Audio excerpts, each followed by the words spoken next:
Hey everyone, now if you watched my last video, you would know that I just closed another client on a $5,400 deal. Now, obviously, when you get started with SMMA, your digital marketing agency, it might all seem so shiny and everything, but obviously when you close your first client or close any client, there's going to be responsibilities that follow with your new deal, right? Obviously, when they start paying you money, you have to deliver good work or else they will stop paying you immediately. Um, so yeah, as I said, in my last video, I vlogged my entire day. I showed you guys that I went to the meeting with the client and that I closed the deal. And so now it's around 2, 3 weeks later. I don't know exactly how long ago it was, but around that time. And obviously, I've started making their Facebook ads campaigns and also Instagram ads campaigns, right? So I just finished up making, well, the two primary campaigns that I had to make for them, which was a lead generation campaign and a brand awareness campaign, right? And you guys have heavily been requesting that I show you guys how to actually go ahead and create these Facebook and Instagram ads campaigns for your clients once you get them, right? So this is a video that, I've been waiting for a while to do. I don't really know why, actually, but I decided that today was the right day to actually go ahead and show you guys this, because I was doing Facebook ads anyway, right? So without further ado, let's jump straight into the Facebook Ads Manager and I'll show you guys exactly how to deliver good ads for your clients. Okay guys, so I'm now sitting here on my computer in the Facebook Ads Manager. Now, this is an ad I ran some time ago, but it's like for personal use, and I might have to blur out some stuff during this video because I do use this account for some business with some clients that like you should know their names, so I might have to blur out something during this video, just so you know. But yeah, if you don't know how to get here, it's fairly simple. You go into like Facebook and then you just click your profile picture and you go manage to manage ads, or you can just go directly into business.facebook.com and create an ads manager profile. So getting to here shouldn't really be a problem. You'll get in to the ads manager, and you can like choose from the dashboard here, but you want to start at ads manager, right, when you want to create your ad. And then you want to press here on create, and we're just gonna start over here. So from here you have like a bunch of different options to choose from, and these are basically like what the objective of your ad, right? So in this example, I want to pretend that we just closed a brand new client and it's a watch company that sells watches online, right? So when you want to go ahead and like when your objective is to sell products on a web shop, you should always go for this one, which is called web shop conversions. Now, obviously, if you just want to get them more page likes or just brand awareness, you can go for brand awareness here or engagement and then choose page likes. Um, but yeah, let's try with conversions in this one. So um, test watch company, right? We'll go like that. Continue. And then you come in here. So this right here is something that is called the Facebook Pixel. Now, you can always just search up how to install a Facebook Pixel on your web shop. But when you're doing Facebook ads for your clients, they should have a Facebook Pixel installed on their website. Okay, so basically, like you can see, what's it called? Kylie Cosmetics. That's what it's called, right? Yeah, this is like a really, of course, this brand is like the biggest web shop made with Shopify, sorry. And here I have the Facebook Pixel helper, so you can see that they have a Facebook Pixel installed. And basically what the Facebook Pixel does is that it tracks all activity on the website. So that's why here I'm not gonna click here because it will probably show the name of a client that I'm working with if I click on this like field. But basically here you would choose what it should optimize for. So if you want to optimize for straight up web shop purchases, you could choose that as a conversion event, right? So you click here and you would press web shop conversions. So that's the Facebook Pixel. It's fairly easy to set up. Now here comes the interesting part, okay guys? So obviously the targeting is the most important aspect of your ad. So we get down here and we can choose the demographics, right? So in this one, let's say we want to target people who live in the United States, and then we can choose not everyone in this location, but everyone who lives in this location. It's not a big difference, but just for the sake of doing it. Then we can choose the age. Perhaps it's a more fine watch, so we want to go 25 up to like I mean, you could go 65 plus, but often like they're people who are 65 plus are just not as tech savvy. So let's just go what 450 in this example, and then men, right? It's a men's watch. Let's just pretend that. So here comes the interesting part. Now here you can choose the interest that you're targeting, right? And you can go like really broad and just target an interest like watches. But as you can see, the interest watches has 235 million people in it. So there's 235 million people who have shown some kind of interest in watches at some point. Now, I mean, you could choose this, but in my opinion, it's just way too broad. If you were doing a brand awareness campaign or a campaign that was optimizing for page likes, then you could go this broad because it wouldn't really matter who saw the ad as long as they had some kind of an interest in watches.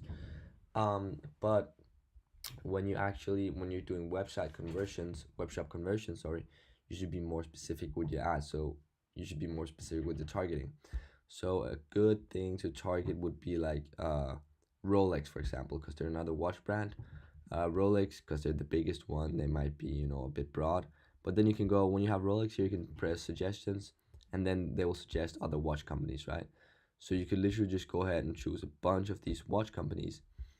Um, and of course, a lot of people have shown interest in these watch companies will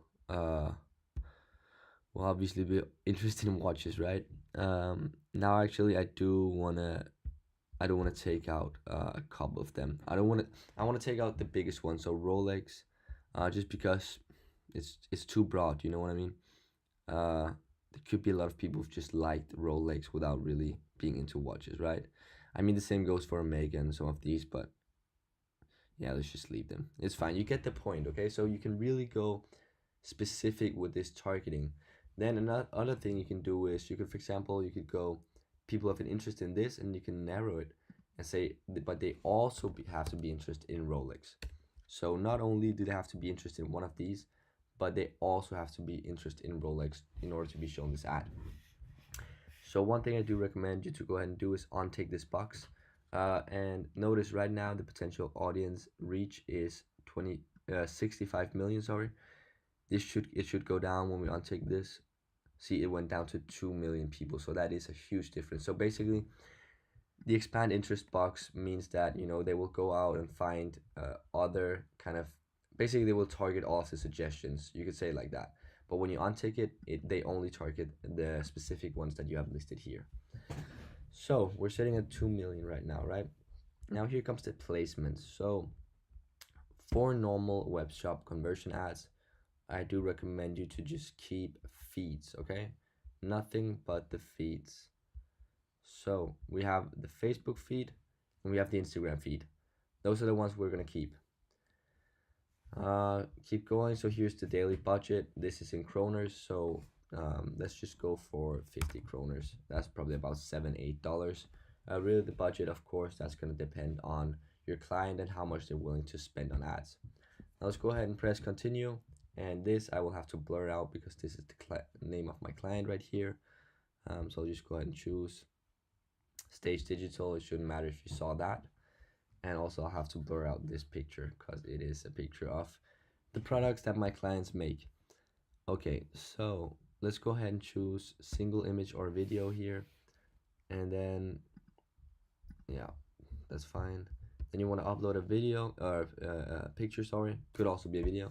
I just went ahead and downloaded this for the sake of the video, of this video, which is like this no logo watch. So, I mean, the quality is not that great, but it's just to give you guys an example, right? So here we have the ad, how it would look right now. So let's call our company No Logo Watches, right? So, well, that just sounds bad.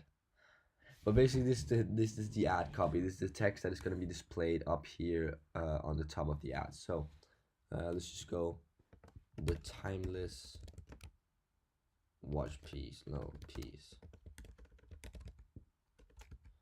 Or you could, I mean, this is where I can literally spend hours writing the perfect ad copy because like I just want to give you guys an example, but you get the point. Also, if it was like if it's really salesy, you could go like 50% off today. That's like a thing that we dropshippers, when I used to dropship, we would make like really salesy text. But often when you're doing ads for your clients, it has to be like kind of display a premium image, right? So often it's really simple ad copies that just like this, and they're just clean and stuff like that. You could also go like 10 out of 10 design and durability, and then you could put it in like quotation marks and pretend that someone had actually said this, right? So Konstantin blah blah, right? You get the point. Obviously, you should not like pretend that someone said something if they didn't say it, but if you actually have a real quote from a previous customer that has recommended your products, you go ahead and use that. So that is the ad copy that you have here. Then this button right here is the CTA, or the call to action. And when we're doing a web shop conversion, I recommend that you choose shop now, which is where there. Shop now, so they can press here to actually enter your website. And then let's just take this link right here. The link that you put here is where this button will take them to. So when they press this button, they will be taken to this link. Then a headline, which is what it says here, timeless piece. We'll just write that.